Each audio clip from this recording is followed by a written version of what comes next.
Ok, alors bienvenue dans cette nouvelle vidéo où exceptionnellement ici tu ne verras pas mon visage parce que je préfère que tu puisses discerner les différents profils qui vont s'afficher.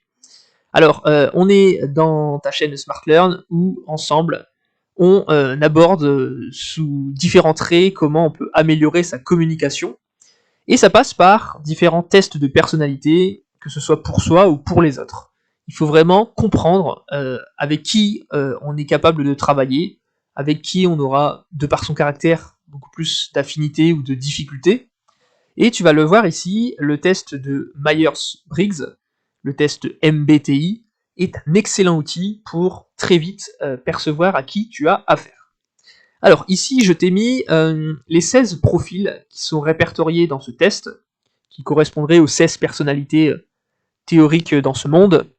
Tu vois que à chaque fois, il y a 4 couleurs différentes, le vert, le bleu, le violet, le jaune.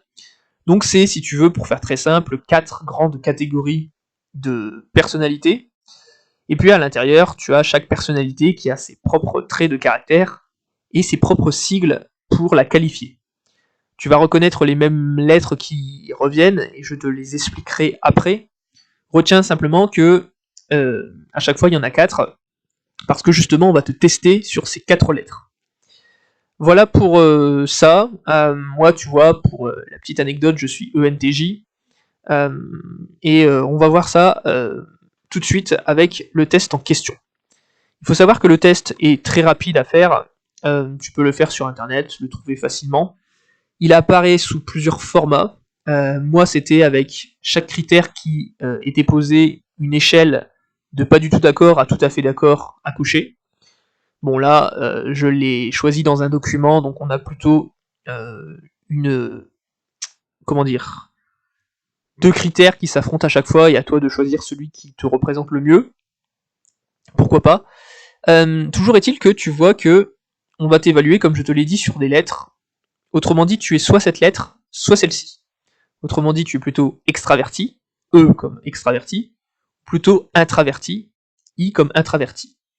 Alors, c'est pas un test français, ce qui fait que les lettres ne correspondent pas forcément au début des mots français.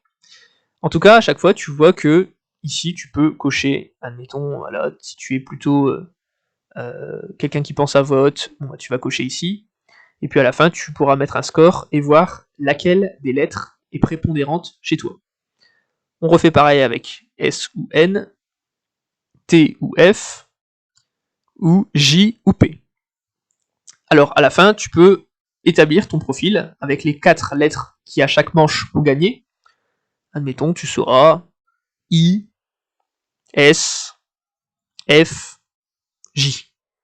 Ou bien tu sauras E, N, F, admettons, P.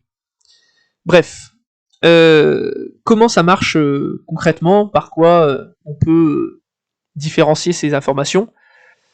La première manche, c'est ce qui, comme je te l'ai dit, distingue ton orientation d'énergie. C'est-à-dire si tu es extraverti, comme tu le vois, ce qui te fait gagner ta batterie, c'est l'environnement qui te stimule. Si tu es quelqu'un d'introverti, pour ressourcer tes batteries, tu as besoin d'être seul dans ton coin. Donc tu vois que c'est différent de ouvert ou timide. Euh, c'est pas encore pareil. C'est vraiment des critères très spécifiques. Tu as le recueil d'informations, si tu es quelqu'un qui établit plutôt euh, tes sensations, ou quelqu'un qui est plutôt en train d'écouter ses intuitions. Donc tu vois que S comme sensation, N comme intuition, donc ça c'est de l'anglais. La prise de décision, c'est pareil. Est-ce que tu raisonnes par la pensée ou par le sentiment? Et puis ton mode d'action, est-ce que tu es dans le jugement ou plutôt dans la perception? Bref, tu l'as compris, à la fin, tu as un profil. Admettons, tu es ENFJ, donc tu es profil professeur, et tu fais partie de la famille des idéalistes. Donc ceux qui ont un N et un F dans leur nom. Tu retrouves ici dans cette colonne.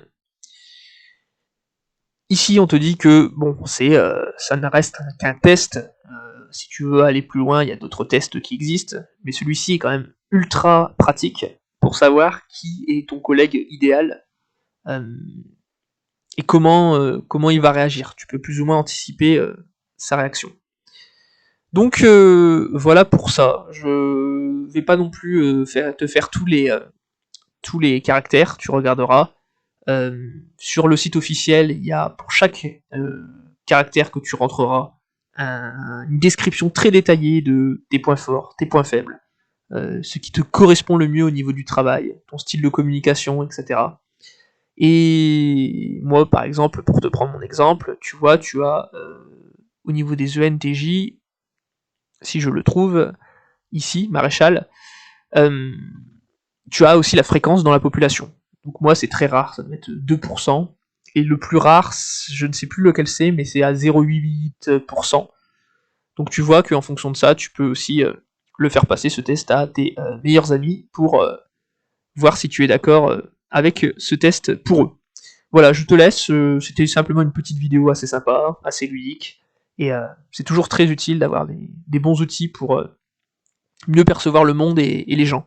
Voilà, je te laisse, je te souhaite une très bonne journée, soirée, ça dépend à quel moment tu regardes la vidéo, et je te dis à très bientôt dans un prochain live SmartLearn, ou à tout de suite dans mon canal privé Telegram. Allez, à bientôt, prends soin de toi.